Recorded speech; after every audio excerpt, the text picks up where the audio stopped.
on, we didn't need to get on the on-ramp to this information freeway. We were already on the freeway. We knew about the FDA. We knew about the CDC. We knew about big pharma. We knew about vaccines. We knew all about all these components. So when this thing hit, we recognized it right away. But I have to remind myself from time to time that the vast majority of people don't have the knowledge base that we have. It's not to say that we know it all, but it's that we knew about these things. We know about these people. We know they're criminals. We knew they were criminals a long time ago. But for a lot of people, this is the first time they're even coming to grips with the idea that maybe their nightly news is not being completely honest with them about things. And then if that's true, then maybe the politicians aren't either. And so for a lot of these people, it's like, they're getting fucking red pilled, I and agree, and they're in some form of mental breakdown. And so I want to like put my foot up their ass half the time, but I have to also remember that we come to this information at different stages and they're just not there yet, but we're going to need them. And like, we're going to need everybody. If you're even have the potential to be woken up by this, and I don't mean woke, but awoken to what's happening here, then it's all hands on deck. Like, it's now or never. Because if we don't do something about this, these technocratic maniacs are going to build a digital prison that locks us out of society, and we'll be complaining about it as it's happening, and we'll be fucking segregated where we can't go to the same grocery stores as other people. I mean, it's not, I'm not even, I think you all realize we're watching what's happening incrementally in a country here and a country there. And we're going, God damn, this is crazy. This is crazy. It's coming for us. Wake the fuck up. If you can't recognize this, then I get it, dude. I was just, the first restaurant I went to asked me for my card.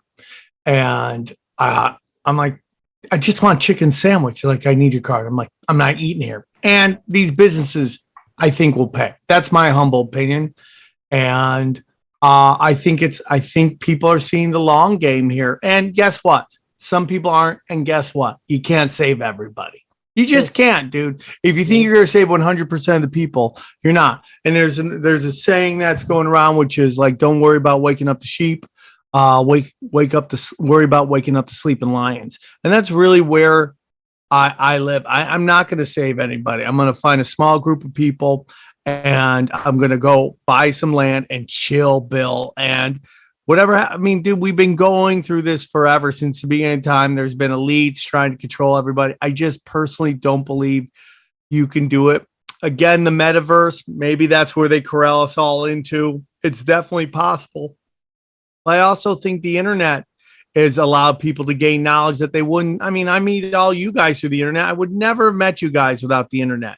And I just think all of us are doing really well. We're connecting with people we never would have connected before because we all just have passion. And I just think, I just think they create stuff and it slowly starts to get away from them. But I could be wrong too. But I don't know, man. I just rather live in the moment of hope because I know personally in my life, it's never been better. And I know there's a lot of people who choose to, they're addicted to the chaos. They love it because their life is so good that it's their fight or flight, right? It's like, oh my God, we got to stop COVID. This is their battle for their life that they don't have because their life is so good. And I don't know, man. I guess if you hear me start doing doom and gloom, I'm probably not going to do podcasting much longer because I would rather not live in that.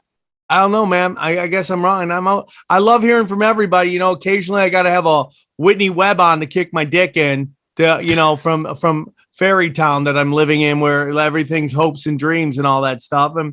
But I also want to believe in that there is going to be hope because it hasn't always been this way. And this is the cycle of life and it goes up and it goes down. I don't know. I go, people, how bad has your life been during this? And most people I know have found a way to flourish. It's just a changing of the way we operate, right? I mean, like you see people like no one wants to go back to work. Everyone's like, they're just sitting home cashing checks.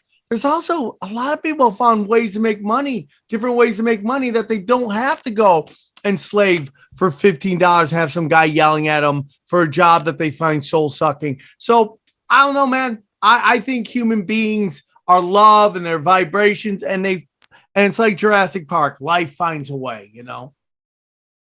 There's always a balance, right? Yeah. That's what we seek to find, right? We everything. This is an existence of dualities, right? And we have to find the balance in between. That's where we live. I think that's where we operate optimally as humans, when we find that balance. So if we look for it and we find it, great, you know. And I think that's the ultimate goal, no matter what situation we find ourselves in, to try to find that balance. You know, the silver lining, quote unquote, something like that, right? I know tons of people that have done great because of this. I have actually benefited quite a bit because of everything that's gone down. Thank the Lord, right? But there's been other people that haven't. Regardless, like you just have to find the balance in everything in life, and things will go better. So I mean, there is optimism, regardless of how bad a situation looks, right? You know what they say all the time: you go into a cave, it's dark as shit. You turn on a light, right? Nothing defeats that light, right? That light will shine regardless, right? That's just the deal, right? So it's the truth. So there's always going to be hope, you know.